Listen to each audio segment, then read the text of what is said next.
The M5 MacBook Air is basically the perfect laptop as long as you can ignore the display. Apple gave us 512 gigabytes of base storage and 16 gigabytes of RAM with this, but we're still stuck at 60 hertz, no OLED or mini LED. So in the world where the $700 MacBook Neo exists for a casual user and the Pro offers a 120 hertz XDR display for the power user, who is the M5 MacBook Air actually for? In this video, we're going to talk about the specs, the features, and the real world performance you can expect out of the MacBook Air, and if this is going to be the right laptop for you, or if you should save a little bit of money with the Neo or look into buying the more expensive MacBook Pro instead. The MacBook Air used to be a trade-off on performance for both the price and the lightweight size of the laptop. And I love that Apple just has this lightweight form factor down really well. It weighs 2.7 pounds and is super thin whenever you have it folded up. It's very comfortable to just throw this in a backpack. What's nice about the M5 MacBook Air is you can run any application on it just fine. macOS runs flawlessly on this, and you can do anything from video editing to running Lightroom and doing 3D rendering with Blender.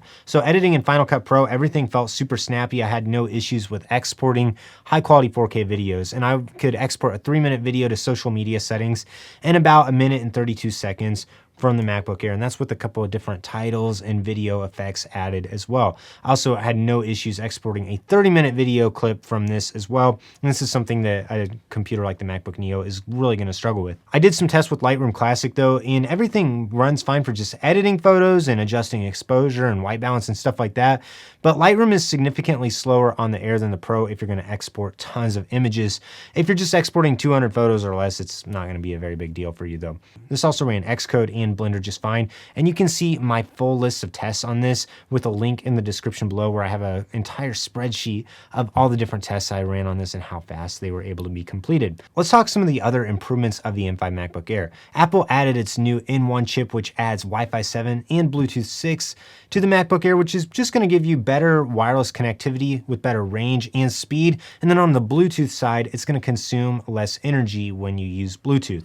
The MacBook Air's form factor is one of the things that I think is so perfect about it. I love the keyboard on it. It's very comfortable to type on, and it still has backlighting. You also get features like the Touch ID button for unlocking your computer or for accessing saved passwords.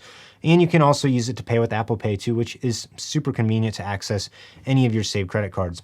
One thing that's kind of funny is they took off the labels on some of the legends like caps lock, shift, enter, and delete. So the keyboard on the MacBook Air looks a little bit more minimal than before, but this still gives you excellent typing performance, very quiet, and very accurate to type on as well. Let's talk about the display. The MacBook Air's display is probably the biggest trade-off with it. It comes in at just 500 nits of brightness, which is still plenty bright for indoor use, but the MacBook Pro is able to hit 1,000 nits of brightness and even higher whenever you're viewing HDR content. This is still a liquid retina display though. The resolution is 2560 by 1664, and text and videos just look great on it. It also has some of Apple's other great features like True Tone, which uses the webcam to shift the color temperature on it to match the lighting conditions in your room. And the colors are super accurate on it because it supports the P3 color gamut. One of the other big issues with this display though is it's still stuck at 60 hertz, which is fine for most people, but once you've used any of the Apple ProMotion displays that have 120 hertz, this is definitely going to feel a little bit slow and laggy whenever you're moving the mouse around.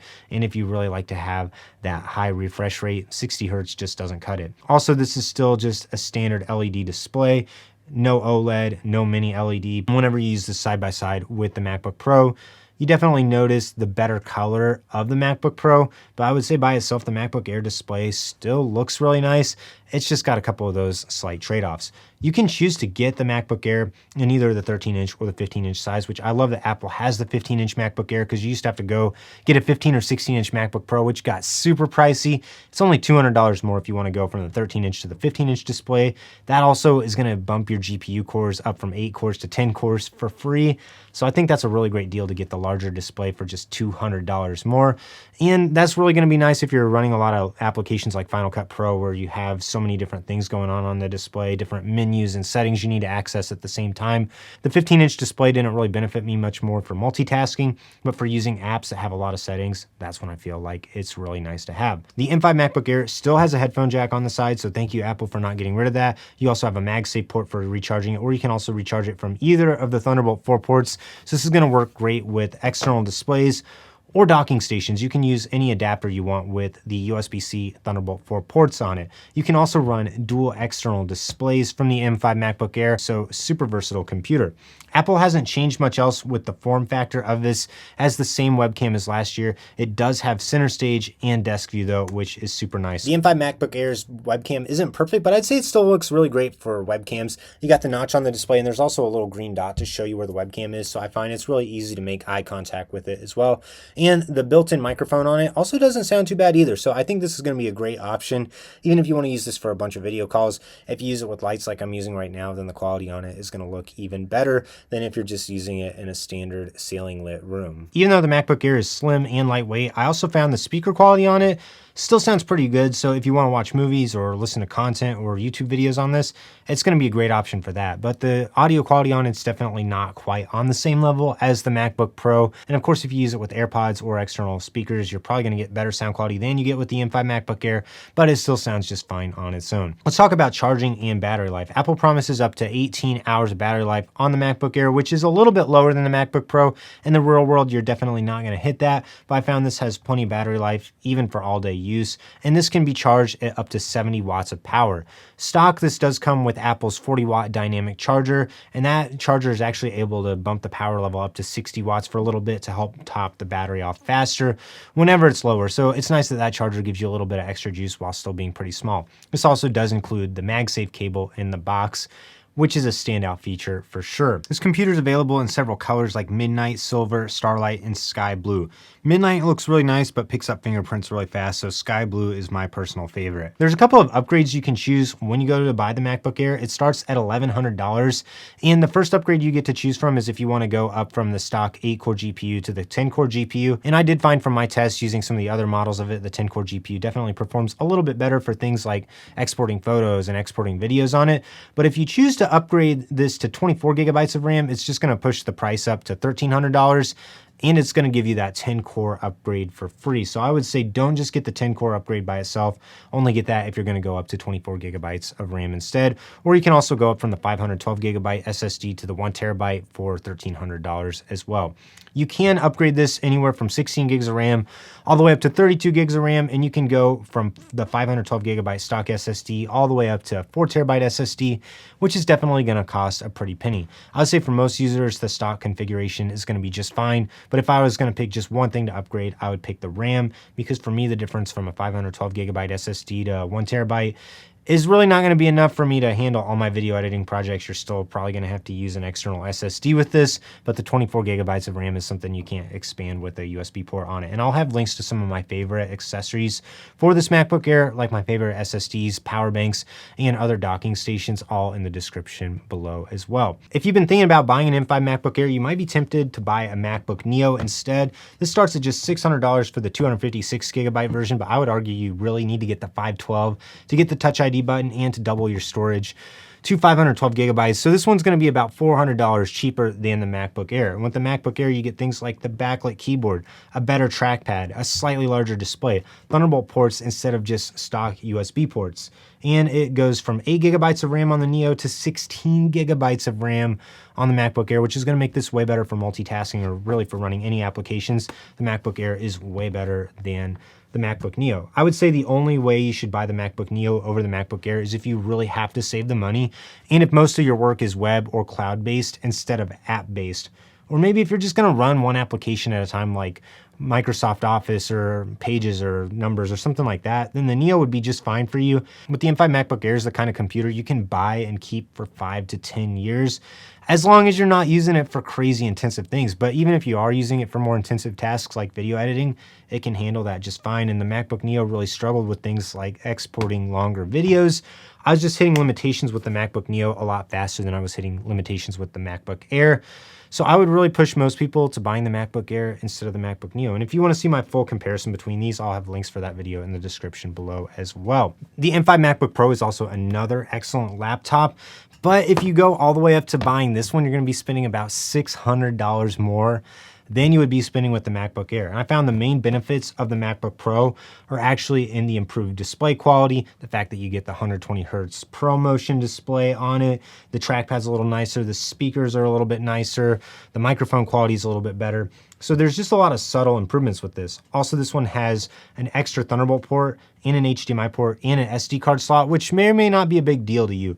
But with the MacBook Pro M5, you only get the faster Thunderbolt 5 ports on it if you go up to getting the Pro or the Max chip, which is gonna cost even more money than the stock M5 MacBook Pro costs. I would say a big trade-off with the MacBook Pro is it weighs a little bit more than the MacBook Air. The screen's technically a little bit bigger. This one only weighs 0.7 pounds more than the MacBook Pro, but for whatever reason, after I've got used to the MacBook Air, the MacBook Pro just feels so heavy for me to be carrying around, which I don't know why, but I just am not liking the MacBook Pro as much after using the latest generation of the MacBook Air. Also, for $600 more, that's a pretty tough pill to swallow. One of the benefits of spending more though is you get the 1TB SSD right out the gate with this, which if you get that with the MacBook Air, it's gonna cost you $1,300 versus the $1,700 that this costs. So it's about $400 more to get the better display that the M5 MacBook Pro has. The MacBook Air is still fanless, which keeps it slim, quiet, and lightweight, but for running longer intensive tasks like 3D rendering in Blender or exporting tons of photos from Lightroom or longer video exports, it's gonna slow down significantly compared to the MacBook Pro. For a more detailed comparison of these two computers, I'm gonna be launching a video soon that's gonna go into great detail about all the differences and the performance benefits that you'll get with the MacBook Pro than the MacBook Air. The M5 MacBook Air doesn't really have any new groundbreaking specs, but the main thing that this improved on is actually the SSD speed. So the previous M4 MacBook Air was hitting about 3,300 megabytes a second on the read and the write. This one hits 5,300 megabytes a second, which makes everything feel a little bit snappier. Apple's also raised the memory bandwidth from 120 to 153 gigabytes a second, which is huge for allowing the processor to talk to the GPU and to the RAM as well. One of the other major improvements with the M5 chip is the neural accelerators. So this has neural accelerators on every single GPU core, which is supposed to make AI performance about 4 times faster on the M5 chip than the M4. So when I was running local AI tasks on the M5 MacBook Air, I wasn't finding that I was getting the full 4 times performance that you're supposed to be getting. I was typically getting about double the speed using LLM style tasks on the MacBook Air M5 over the M4. So it's possible that some of the software still isn't fully able to take advantage of the neural accelerators. Whenever I did some Geekbench testing though, I did find that the scores were marginally upgraded as well from the M4 to the M5 processor. And after using my M5 and M4 MacBook Air side by side, I did find that this subtle improvement that Geekbench said is pretty accurate for how the laptop feels. If you have an M1 or M2 MacBook Air, the M5 would be a huge upgrade for you. I'm not sure if I would go for an M3 or M4 to the M5 MacBook Air though, unless you're having some speed issues in your workflow. You could also get this to replace an M1 Pro or M1 Max MacBook Pro, and you'd have a much lighter computer that's able to handle all the same tasks of the older MacBook Pros. After using the M5 MacBook Air for the last month, I really have no complaints. It's basically the perfect MacBook Air as long as you don't care about the screen. If Apple would eventually bring the 120 hertz ProMotion or OLED or a mini LED display from the Pro models down to the Air, then I would say there'd be almost no reason to buy a Pro for 90% of users. The Pro does still have some features like the HDMI port, the fan on it that helps keep it from thermal throttling as quickly, but for 90 to 99% of your daily tasks, the MacBook Air is more than enough. And unlike the MacBook Neo, you're not gonna feel this thing slowing down quite as quickly. I was able to do all the normal laptop tasks I do on the MacBook Air without ever feeling like it was slowing down, probably because of the 16 gigabytes of RAM it has.